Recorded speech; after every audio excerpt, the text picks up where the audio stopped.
This channel does not promote any violent, harmful, or illegal activities. All content provided by this channel is meant for an educational purpose only. Top quality और consistent performance के लिए सिर्फ silver pump नाम याद रखना। দেখুন আমি জানি না কি হয়েছে, তবে আমি কাল থেকে বলছি বারবার করে, মাস্টারমশাইদের যখন মুখ্যমন্ত্রী বলেছেন স্কুলে যেতে, তারা এই সরকারি দপ্তর দখল করতে বা স্কুল শিক্ষা দপ্তরের অফিস ডিআই অফিস দখল করতে যাবেন কেন?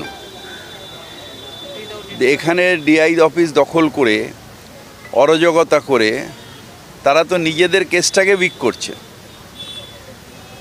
এখানে তো ডিআই অফিস দখল করে যদি আপনি ফাইলপত্র লোপাট করে মানে ছিঁড়ে ফিরে ফেলেন, কোনো ক্ষতি হয়ে যায়, তখন তো সুপ্রিম কোর্ট বলবে যে আপনারা ইচ্ছে করে সেটা করেছেন। তো এই কাজটার মধ্যে প্ররোচনা যারা দিচ্ছে তারা অ্যাকচুয়ালি তাদের ক্ষতি করবার চেষ্টা করছে। দয়া করে স্কুলে যান, আপনার কাজ হচ্ছে শিক্ষকতা করা, আপনারা শিক্ষকতা করুন, প্ররোচনায় পা দেবেন না। রাজ্যের মুখ্যমন্ত্রী যখন দাঁড়িয়ে আপনাদের সামনে বলেছেন যে এই লড়াইটা তিনি লড়বেন, তার উপরে ভরসা রাখুন। কিচ্ছু করতে পারবেন না, সুজনবাবু কিছু করতে পারবে না। ওই আরেকজন কি আছেন, ওই না বিজেপির না যারা বলছে আর কি, ওই যারা সুকান্তবাবু, এরও কিছু করতে পারবে না।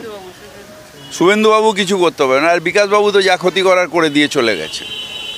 সুতরাং এই লড়াইটা এখন লড়তে দিন। কোনো এমন কাজ করবেন না যেটাতে পরে আপনাদের উপর দায়ী হয় যে এখানে প্রমাণ লোপাটের কোনো প্রতিজ্ঞা করেছে।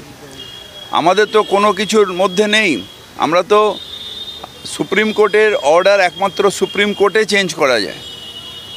আপনি এখানে আন্দোলন করে রাস্তায় বসে ভাঙচুর করে সরকারি অফিসে বা শিক্ষা দপ্তরের অফিসে ঢুকে গিয়ে করলে বরং ক্ষতি, লাভের লাভ তো কিছু নেই। পুলিশ সরে যাবে, আপনারা শিক্ষা দপ্তরে যাবেন, পুলিশ সরে যাবে, বলবে যে ভাঙচুর করে দিন, আপনারা ফাইল ছিঁড়ে ফেলে দিন, এটা পুলিশ বলতে পারে? সুতরাং আপনাদের কাজ, মুখ্যমন্ত্রী যখন বলে দিয়েছেন যান গিয়ে শিক্ষা, আপনারা স্কুলগুলোয় চলে যান। এই সব যারা করাচ্ছে তারা আপনার ক্ষতি করছে। সুজনবাবুর বন্ধু বিকাশ ভট্টাচার্য করেছেন বলেই আজকে আপনারা এত বড় বিপদে পড়েছেন। এটা উপলব্ধি করার চেষ্টা করুন। রাজনীতি করে কোনো লাভ নেই, কোর্টের মামলা আলাদা। আপনি এখানে হাজার চেষ্টা করে রাত্রে আমরা সবাই মিলে এই গরমের মধ্যে রাস্তায় শুয়ে পড়লেও কোর্টের কাজ কোর্ট করবে, সুপ্রিম কোর্টের কাজ তাতে কোনো এফেক্ট হবে না। ওখানে বড় বড় লয়ার দিয়ে আমাদের কেসটাকে আমাদের লড়তে হবে, সেই কাজটা হলো মূল কাজ। এখানে আন্দোলন করে কোনো লাভ হবে না। আমরা তো সহমত যে যারা আনটিন্টেড, তাদের ওপরে অন্যায় হয়েছে, তাদের চাকরি ফেরত পাওয়া উচিত, এটার মধ্যে তো কোনো দ্বিমত নেই। সেই অ্যাপিলটা কোর্টে করতে হবে, সেই অ্যাপিলটা ডিআই অফিস দখল করে হবে না, সেই অ্যাপিলটা শিক্ষা দপ্তর ঘেরাও করে হবে না। দাদা, কিন্তু যেভাবে মুখ্যমন্ত্রীর ভলেন্টিয়ারি সার্ভিস দেওয়ার পরামর্শকে সিভিক ভলেন্টিয়ারের সঙ্গে তুলনা করলেন সুজনবাবু যা করছেন, আর তার আগে তার বন্ধু বিকাশ ভট্টাচার্য তিনি ক্ষতি করে গেছেন। আরেকজন যিনি এখন বিজেপির এমপি, এখন আগে কোর্টের ছিলেন, তিনি ক্ষতি করে গেছেন।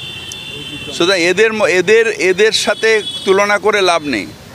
ভরসা রাখতে হবে একজনের ওপর, তার নাম মমতা বন্দ্যোপাধ্যায়। যদি ভরসা রাখতে পারেন, জীবনে আপনার যে সমস্যার সমাধান হবে। যদি ভরসা না রাখতে পারেন, নিজের রাস্তা নিজের, কিন্তু ক্ষতি করে দেবেন না। ওই 10, 15, 20 জন যারা গেছিলেন তাদের জন্য এই যে 19,000, 20,000 যে লোক, তাদের ক্ষতি হয়ে যাবে। কালকে কোর্টে গিয়ে বলবে আরেকবার ওদের এভিডেন্স নষ্ট করা হয়েছে, পুলিশ ছেড়ে দিয়েছে এভিডেন্স নষ্ট করার জন্যে। কোর্টে আপনার এটা সুপ্রিম কোর্টের থেকেই বিচার চাইতে হবে, ওটা অন্য জায়গায় ডিআই অফিস বিচার দেবে না, শিক্ষা দপ্তর বিচার দেবে না।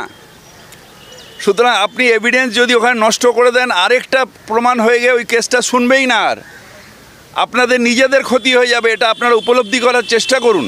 গতকাল সুজন ভট্টাচার্য ওই ঘটনার পরে বলেছেন যে মুখ্যমন্ত্রীর ক্ষমা চাওয়া উচিত, তার পদত্যাগ করা উচিত, কি বলবেন? সুজনবাবুকে বলবো যে অ্যাসেম্বলিতে যদি মুখ্যমন্ত্রী আজ পদত্যাগ করে, অ্যাসেম্বলিতে ওনার একজনও নেই, একটাও সিপিএমের এমএলএ নেই।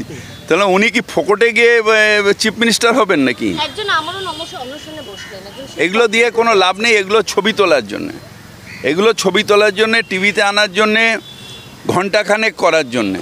কিন্তু মূল হচ্ছে সুপ্রিম কোর্টের লড়াই। মুখ্যমন্ত্রী যে পথটা দেখিয়েছেন সেই পথেই সুরাহ হবে।